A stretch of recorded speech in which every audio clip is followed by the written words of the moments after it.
What's up, guys? Welcome to the I5 Sports Ride. We're back, baby. It's been a while. High five. What? I don't even know what episode this is anymore. It's like 742. It's not even close to that. Oh, darn. It's like 8, isn't it? It's like, I think it might be 9. 8 or 9. I don't know, but it's been like 3 weeks since our last episode. And for our comeback, we had to come out with a bang and bring back our boy. Briar, what's up? How's it going? How's it going? Living the quarantine life. Oh, yeah. Aren't we all? Yeah. You gotta love it. But, Work from home. yeah. But we've had a lot of sports in the last 3 weeks, boys. Like, so what were we thinking first? Like, we got NBA, we got MLB. Like, we got tons of stuff going on. Yeah, I think what's gonna be really cool is the NBA playoffs are just about through the first round. We had 2 sweeps that you've already seen, all that kind of stuff. So I think what's going to be fun with that one is we can revisit the NBA right after the first round's done and kind of talk about what we thought was going to happen in the bubble, what has happened in the bubble, and all that kind of stuff. But baseball's in like full swing right now. We got games every day. We've got double headers going on because of games that have been canceled. I think, who is it currently? The Phillies, I think, are right now going into their second game of a doubleheader today. Mm-hmm. I mean, it's baseball 24/7. Gotta love it. Yeah, and we're already halfway through the season, so like we're getting crunch time now. There's only 1 month left in the season, so like teams that like are like down in the cellar, they gotta make a run right now. Like the Phillies, one of them. Yep. They were a Sounds team good. coming in with like high expectations, and now they're kind of like down there, and they gotta get going like fast. Yeah, the good news for them is that, because I want to say they were like 11-14, 11-17 or something like that. They had a good stretch of like a week and a half where they didn't play because of some positive COVID tests. Mm-hmm. So they're going to have quite a few double headers coming up. So there are going to be some days where even the teams that are in front of them win, but if they win both of them, they can gain some ground on them. So that's going to be really cool for them. Yeah, Yeah, I for think sure. they're 10 and 14 at this point. So Is that what there's it is? 24 games. They got lots to catch up on. Yeah. And it's not like Bryce. I saw Bryce's stats earlier today. He's putting on for them. So it's not he's not the problem. Yeah, and I think a lot of people haven't talked about him because obviously mid-season you love to talk MVP and all that kind of stuff, and we'll get to cough Kyle Lewis here in a second. But he's hitting like 321, but he's only got 7 home runs, and he's only got I think like 19 RBIs or something like that. So people aren't quite talking about him as much, but he's only got 70 some at bats compared to like Tatis and all them who have 100 plus because they've played their full 30 games already. Yeah. Did you guys see Tatis's catch the other day? Yeah. Unreal. The I dude's saw that balling live. out. My jaw just dropped. Like that kid's just unbelievable. Yeah, there's been so many things that have happened lately in sports that I've watched live, and it's just like, wow. Yeah. I watched the Luka step back. I saw that too. Oh Yeah, my I saw gosh. that live. Do you Yeah, guys see the meme where the kid was just chilling back and he was just like not worried about it? Yeah, he was like, got it. Yeah. It's just like I know he's I gonna was- make it. they're down 1, and I'm like screaming at the TV, "Why are you taking a 3?" And then he just drains it. It's like, okay, whatever. Yeah. He's definitely Ugh. a player like coming out on his own. Like you can't like really compare him to anybody else from the past. Like No. he doesn't really compare to anybody else. He's coming out as just his own player. Yeah. Which is great to see. And there's just so much young talent in the NBA right now. Like we saw the other night when Jamal Murray and Donovan Mitchell went back at it, like back and forth with each other, both Yeah. dropping. I think Mitchell ended up with 51, Murray with 50 or something. Yep. Correct. Yep. But like exactly. 2 like dominant guards are going to be here for a while too. Yeah, it's just crazy to watch the youth. And I mean, Ja Morant, they missed the playoffs. Portland was able to get past them, like I said, but Ja like still put on a great show. Jaren Jackson Jr. doesn't go down for them, and you never know what happens and all that kind of stuff. So it's crazy. Exactly. Yeah. And the Blazers kind of got us hyped game 1, but now it's not looking too good. It was too many high caliber games to get into the playoffs. They completely drained themselves. And then game 1 is like adrenaline out the wahoo. So they come out and they put it to it. AD and LeBron don't have as good of games. We kind of like maybe figure out how to guard them. 2, 3, and 4, we couldn't even like. No. They shot 60% from the field last night, 50 from the 3-point line. I mean, how do you stop that? Yeah, and that's the thing that lots of people are saying about the Blazers, that like they have the offense power, but like they can't stop like the big guys. Well, Rodney Hood and Trevor Ariza not playing in the That's bubble, huge. That's is huge. Killer. Yeah, because they would have had so much depth if they had those two. Because then Yeah. even now, like without those two, you saw like the emergence of like Gary Trent Jr. who's And amazing, and he's a bulldog, like they say on defense. But like they said, if he's guarding LeBron on the perimeter, all's good. Like Yeah. he can stay in front of us. But the second he gets close to the key, he's outmanned. and the other kid, Gabriel. Yeah, Winland. Winland. Yeah. No, he's another guy who probably wouldn't have been playing as much if those two were here. So now, great. like, it's good for next year. So they're looking at next year where like they can maybe keep Ariza and Hood, and then build off those two after the bubble that they're having too. And we can say bye bye to Hazonia. So do you guys think that the Lakers are going to have any other real competition going forward past the Blazers? Don't sleep on the Rockets, man. Like, and like they can get hot. That's the thing. I'm just posing a question. No. If they get Russ back, I think they might have a shot. The only problem is they're so small, and the Lakers are pretty big. They got some. Yeah. They got 80. They got Dwight. They got McGee down there. Like, I think they're just going to dominate the boards. If Harden isn't hot, if he's not making the shots, then they're going to be in some trouble. I mean, it's definitely looking like it's turned out. It's the Lakers' year, and I hate to say it because like I want to root for them because I really do like LeBron, and I think AD is like phenomenal. And the whole Kobe thing with this year, like I want to root for him. But the more that I watch Dwight Howard and Morris on the court whine the whole time and be dirty the whole time, bad. Yeah. and if I have to watch LeBron literally cry and yell at a referee one more time, the Blazers got 2 technicals from the bench last night. And LeBron is able to literally go in 2 refs' face and scream and put his hands in their face and all that stuff. Yep. And they change the call. We get a comment from the bench, and they tee him up. Come on. Yeah. I mean, I'm not gonna argue that because it's definitely just like you're physically showing favoritism, but it's also like LeBron. Like you can't like really expect anything else at this point. Like he is LeBron, and it's true. if you disagree with LeBron, it's just annoying. It's really annoying. Yeah. Oh yeah. Like, I mean, it's just. I don't like just entitlement. Yeah, it's just like watch. with Mike Trout, when there's a borderline pitch, he's more likely than not going to get a ball called because he's earned that. Like he's that good. And so I get that LeBron's earned some stuff, and it might be just because they're playing the Blazers right now, but it's been so annoying to watch. It's tough to watch. When he chased down that referee from the sideline, Yeah. screaming it was his ball, like how's that not a technical? It should be. It 100% should be. Whatever. Anyways, baseball. Baseball. We're done with basketball. We're done with basketball. We're done with we're- basketball. Well, we were starting to run on basketball. We were going. Yeah, we were. We're gonna do another one on basketball. For sure. You guys can't sidetrack us. All of our followers and viewers that are telling us to talk basketball right now, we can't, guys. I'm sorry. Sorry, guys. I'm sorry. Yeah. But yeah, no, we're halfway through the season, so let's just hear some thoughts, like what we're thinking right now with everything. I think let me pose a question. What is the bigger surprise to you guys? The fact that the Marlins are over 500 or the Orioles are 500? Which one's a bigger surprise to you guys? Coming off of last season, the Orioles. Like, Right? oh my gosh. Like last season, could you have thought 2020 Orioles, they're going to be in it, you know that? No. It was just an abysmal 2020 or 2019 season for them. It's So, unreal. Yeah. You know, I'm gonna throw a curveball here. I'm gonna say God. neither of them are a surprise. Really? Because listen, it's only 30 games. Like we see how many teams in the past have gotten hot in a month and fall off.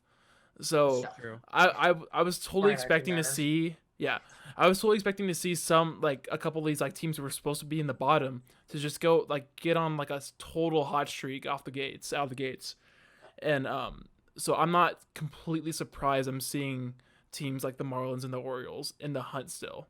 See, I'm surprised as can be because I expected, with it being a shortened season, those teams that are supposed to take it to people, they were just gonna be like, "Oh, I've only got 60 games to put my numbers up. Let's go." But now we see baseball is just baseball, and there's no really like, oh, we gotta go. Now it's just like teams. You're going to go through the normal like slumps in the beginning of the year. Like we see tons of stars right now who just haven't gotten it going yet, like Bellinger, Yelich, where like if they had a full season, by this month now, they would be back to normal selves most likely. Oh, for sure. Yeah. And so I don't know. I just figured that like that competitive switch was gonna.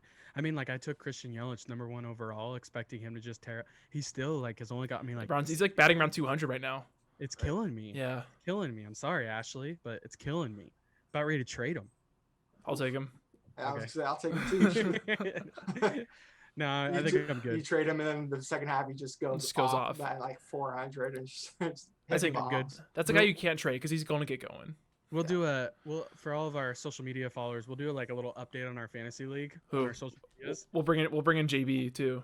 You guys wait till you check out what my team's been doing. Oh, Mister, I pick up 5 pitchers a day. Mr. 513 points in 1 week. That was tough. That was tough. Craziness. But I just think, I don't know, like when we talked at the beginning of the season, I was gung-ho that Mike Trout's just going to be the MVP this year. He's going to put up these unreal numbers because it's 60 games. He kind of is though.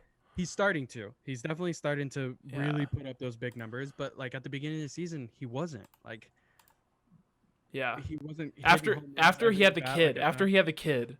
dad strength. Dad strength. mode. That's a thing. Like for sure. It's unreal. He's gone off since then. But the rest of the Angels, like I think that actually might be the biggest surprise to me so far this year. Mhm. I had them winning the division, and what did you say they were, Brian? Like 9-21. They're 9-22. Yeah. 11 and a half games out. Like I pulled up Terrible. standings right now. 9-22. I just think they have so much talent. Like it's 11 and a crazy. half games back. What- It's It's I mostly totally their s- bullpen, probably, right? Yeah, a little bit because their starting pitching has actually been pretty good. Yeah, Like Dylan Bundy, Bundy. is in Cy Young talks Yeah. kind of thing. They The definitely haven't problem been getting blown out by any means. No, not at all. But I do know that their bullpen is not strong at all right now. Was it? I don't think it's Victor. It's something Robles is supposed to be like their closer, and he was like a dude Hector last- Hector Yes. something. Yeah. Yeah, Robles or something like that, and Yeah. he hasn't been very good. No. It has not helped that Otani's shut down, but I would have shut him down anyways because his numbers have been abysmal so far this year. Like, it's just not. Well, he's on still the he's mount- still on the mound. DHing a couple days. Yeah. Right Mhm. on Yeah. the mound. He's Well, hitting all right. He only got but- 2 starts. He had that one start where he didn't get an out, and then the second start he got hurt. Yeah, So, yeah, I don't know.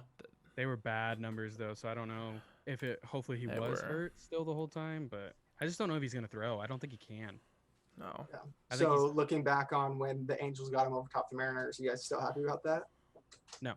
Absolutely would've not. I want him. Yeah. Yeah, That's what I was looking. I was like, I'll still take him. Like, I Like, feel like our player development system has really started to shine Yeah. lately, and so I would have loved Oh, to yeah. see what he would have It's- done in ours too. it's better than I it mean, is you in the can- past. yeah, you can see that just from the players that we're bringing up and getting their first looks and everything, that they're able to get into the lineup and compete right away. So Yeah. it's- No, yeah. So looking at the standings, we just I know last weekend the Rays like literally just passed the Yankees. That's crazy. Yeah. though. Yeah. They've been on a tear lately. The Yankees are still the Yankees.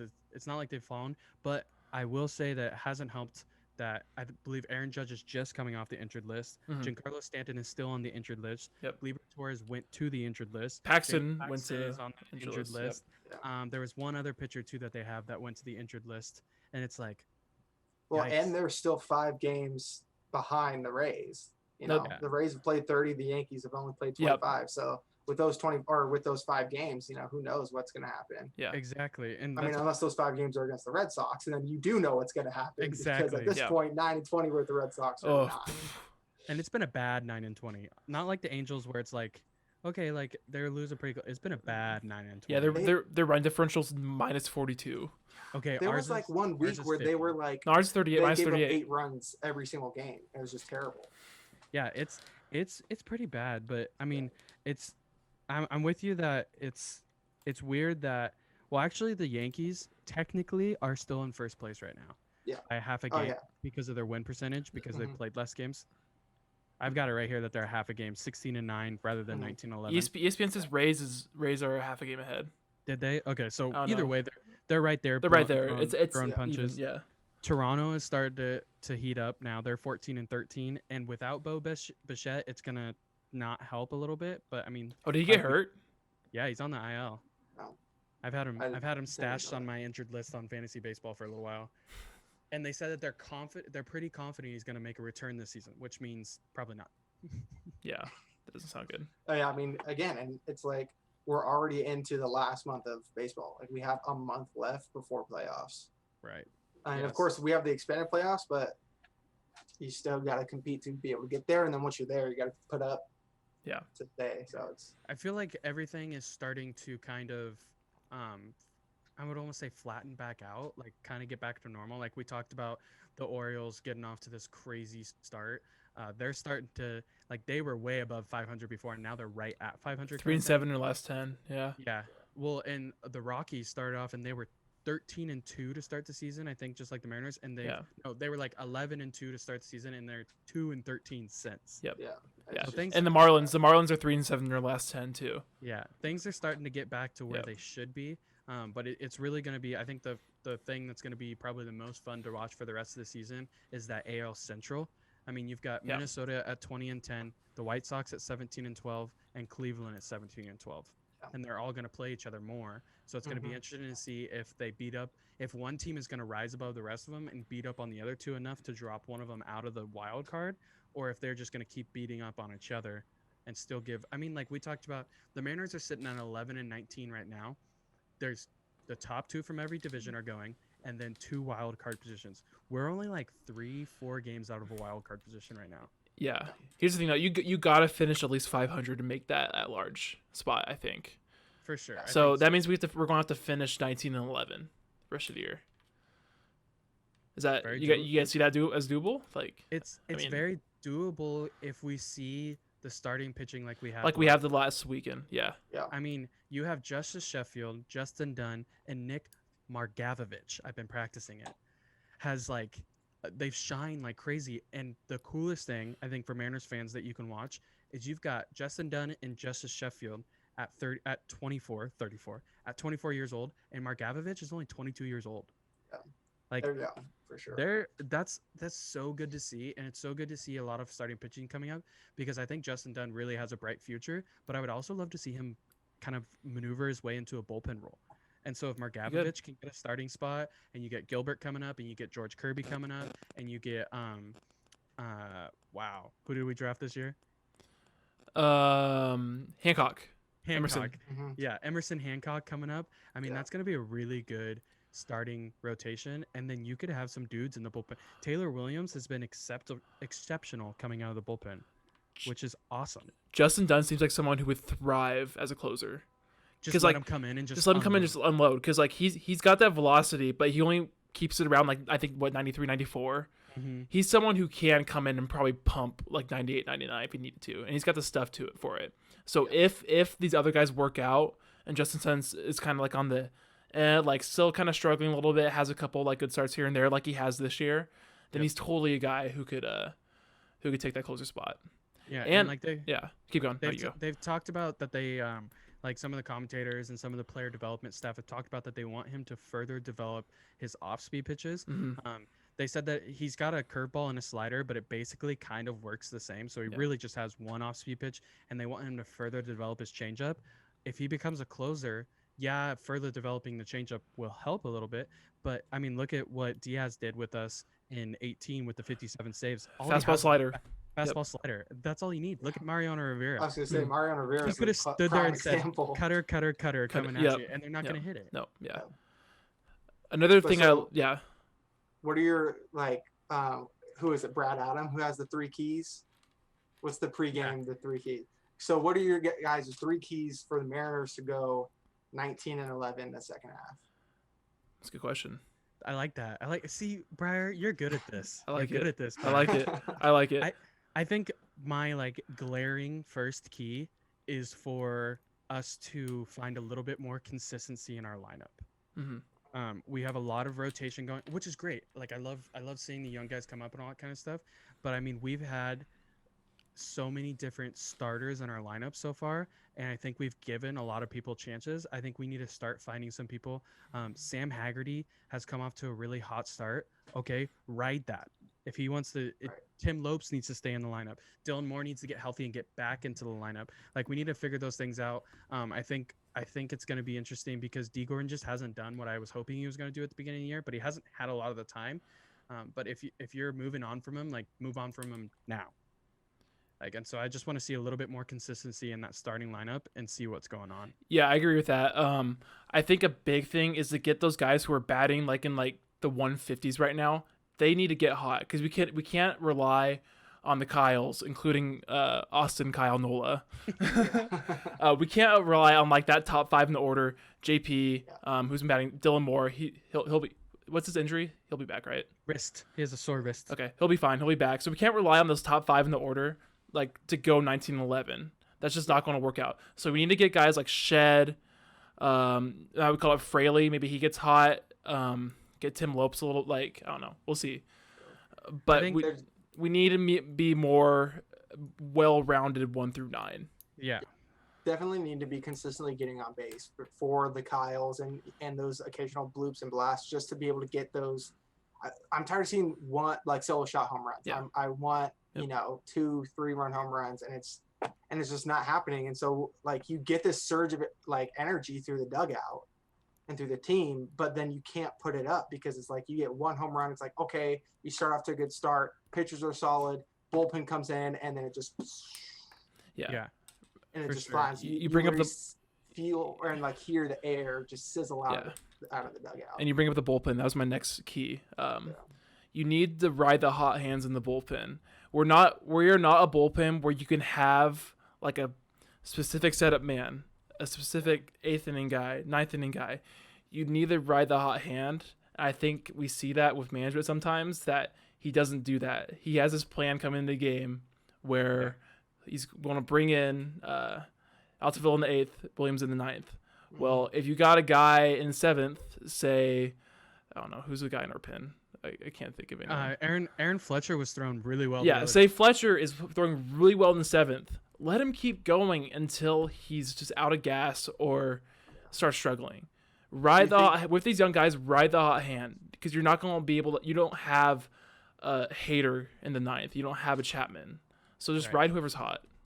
You think that we're keeping them lower because of the sudden ramp up from COVID, or just because they're young, or do you think it's because he's like, yes, like no matter where you're at, this is the route I'm going. It's this is where I'm going to stay. It's an analytics thing where like you think like you have playing the numbers, but in reality, all our guys are young and they're going to struggle. So like, if someone's feeling it today, just go with them. Just let them Just let them go.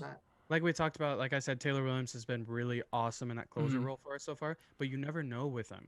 This is really his first full year of getting some really good innings in and all that kind of stuff. So you don't know what you're going to get from him. Yeah. So if Aaron Fletcher's in there, if Misawicz or anybody else for that matter is in there and they're throwing well, just let him keep going. Let him pitch 9th. Why not? Have Taylor Williams warming up and like maybe if he walks a guy or whatever, okay, let's go to him and all that stuff. But run with him, especially like Fletcher. Yeah, it was his first outing the other day in the bigs. And it was his first outing for a real game this year, but they're throwing a ton down there in Tacoma. Like they're playing games like every day and all that stuff. So they're ready to roll.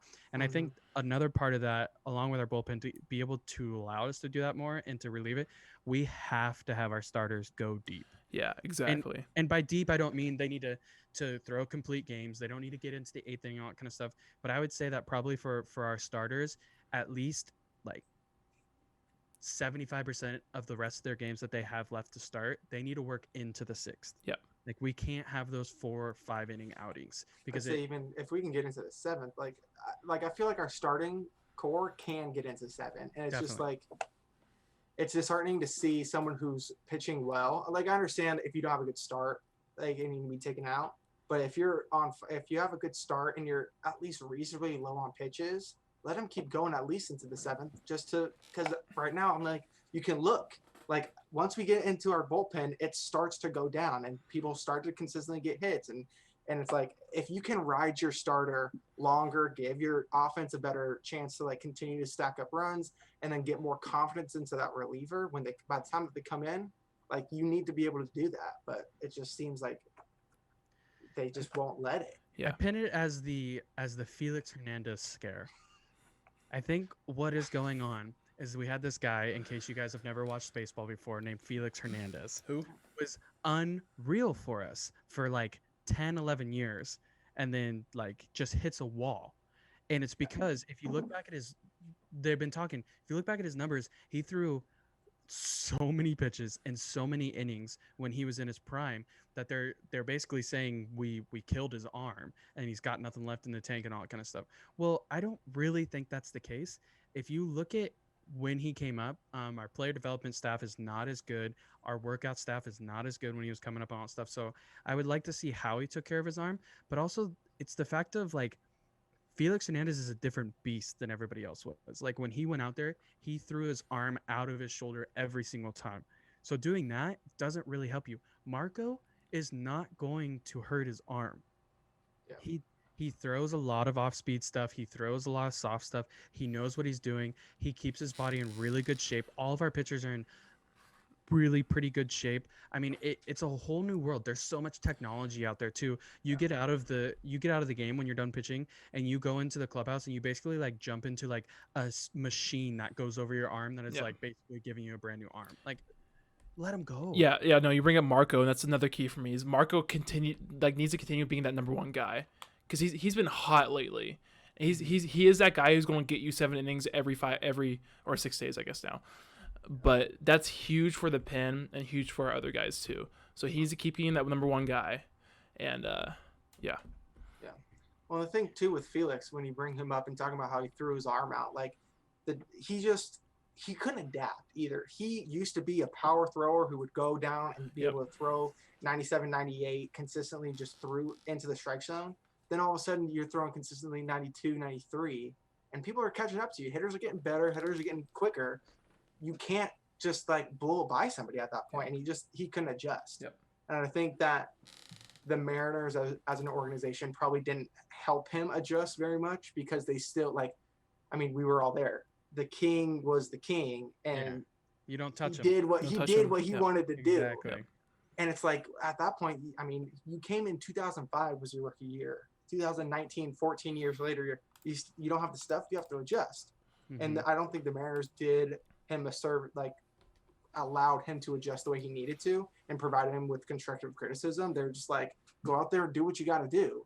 Yeah. And the injuries didn't help, and he just didn't slow himself down, which I think he needed to. Hopefully, I wish him all the best. Hopefully in Atlanta, they're like, dude, you're no longer the king. You're not in Seattle where you have a king's court. Like, you're going to have to prove yourself here. And by proving yourself, you're going to have to adapt to, your off-speed pitches more and be able to throw those for strikes consistently. Yeah, for sure. Yeah. And I hope you can do that. So, all right, let's take it back a little bit. Mitch, you got your Mariner predictions pulled up? Oh, did we lose Mitch? Oh, I thought. Oh, we lost Mitch. That was a solid. Like, I did not. That's so funny. Oh my gosh, he's just like listening intensely on us. All right. Should we get him back, or we only got like 3 more minutes, so go ahead and just run through yours. Let's finish it. Yeah. Yeah. You were the host now. Okay. All right. Maybe we'll pop back in. I don't know. We'll see. Okay. All right, Briar. So I don't know if you ever watched this episode we did, but we did our Mariner season predictions, and we did an MVP, Cy Young, breakout, and a bull prediction. So my MVP was Kyle Seager. Okay. Not bad. If it obviously like the team MVP right now is Kyle Lewis. Yeah. That's clear. That's obvious. But if Kyle Lewis wasn't there, it would easily be Seager. Well, and even with Lewis there, is the talk for MVP because he's new and exciting, as opposed to Kyle Seager, who's been there. Yeah. And like compared to his previous seasons, like this is definitely an MVP caliber season for him. Yep. So I think even between the talk of Lewis and Seager, I think both are definitely in contention. I think both have promise, especially. I think it's all going to come down to not even like the last half. It's going to come down to the last 10 games and the heart that both players have in it. Exactly. Yeah. And because this is a whole new Kyle Seager we're seeing, because he's never even hit this well before. Yeah. Because usually he's a guy who starts off slow kind of and gets going, but like we've never seen him like come out like the gates this hot. So it would have been so cool to see him like with a full 162. Yeah. Because he probably we're not in it, and those last 10 games come down to, we're just we're gonna play, and we're gonna play hard, and we're gonna prove that to ourselves that we can compete. It's got to come down to those last 10 games, and I know Kyle Lewis has it in him. I know he's gonna like push himself to game 60. Kyle Seager, he's a great leader. I need to see the same energy and effort and heart out of him in those last 10 that he showed in the first 50. Yeah, and it's a bummer because both of them would have been all-stars easily this year. It's a bummer we couldn't see him there. All right, so my team Cy Young pick was Justice Sheffield. I'd agree with that. Yeah. I think he's, again, young, showing himself, and I think he's 100% proven himself on the field. I think right now it would be Marco, though. But over the last half of the year, I could see Sheffield, without he's been pitching these last 2 outings, I could see him be the Cy Young by the end of the year because he's been pitching great. Yeah. Yeah, I mean, especially with Marco, he's consistent, he's solid, he's there, he's putting up great numbers. I think Sheffield, like I said, is a great choice. Marco, I think he's kind of has it in the bag unless he completely falls off, which hopefully he doesn't, but Sheffield is right there on his tails if he does. Yeah. All right. And last but not least, my breakout player was Yusei Kikuchi. That's a bummer, but he's okay. He's looked good some outings, and it's like he just can't put it all together. Like he's got all the stuff. Like, I don't know. I haven't looked up his stats in a while, but I think breakout player. It's got to be Kyle Lewis, someone who right? has. I mean, outside of Kyle Lewis, because I think he's on like another level. Yeah. Like we said, he's MVP talks. He should be, in my mind, Rookie of the Year contender for sure. Oh, easily, yeah. I think outside of him, the person who has surprised me the most is Tim Lopes.